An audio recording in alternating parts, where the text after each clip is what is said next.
significa certamente un evento di grande importanza e di momento per vivere la comunione con la Chiesa di Roma, visto che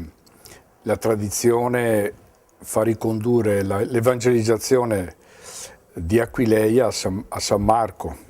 inviato da San Pietro, e la consacrazione del primo vescovo, Sant'Ermagora, il fondatore, consacrazione che risalirebbe a San Pietro, presentato questo nuovo vescovo da San Marco, quindi questa comunione anche nella tradizione storica credo che sarà l'occasione per riviverla, ecco, nel suo significato più profondo di una tradizione che continua di comunione tra le chiese.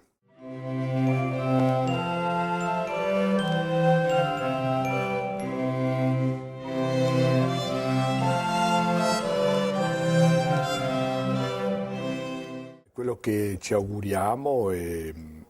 speriamo, ecco, vista la collocazione di questa area, diciamo un po' nel cuore dell'Europa, e con questi nuovi scenari che si presentano davanti, ecco, pensiamo, anzi senz'altro, che il Papa, pur brevemente magari, ma abbia una parola, ecco, che apre gli orizzonti anche a una comunione, una collaborazione tra chiese, ecco, sorelle, diciamo, di quell'area dell'Europa.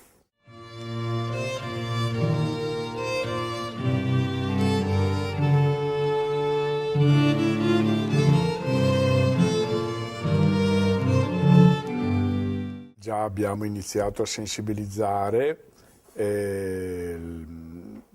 la gente, le persone, le comunità cristiane.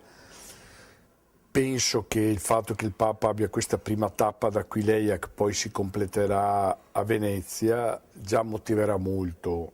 diciamo, la popolazione del Friuli Venezia Giulia, perché questo riferimento a Aquileia è ancora nel cuore e nella memoria, ecco, delle persone, ecco, in senso proprio anche di popolazione.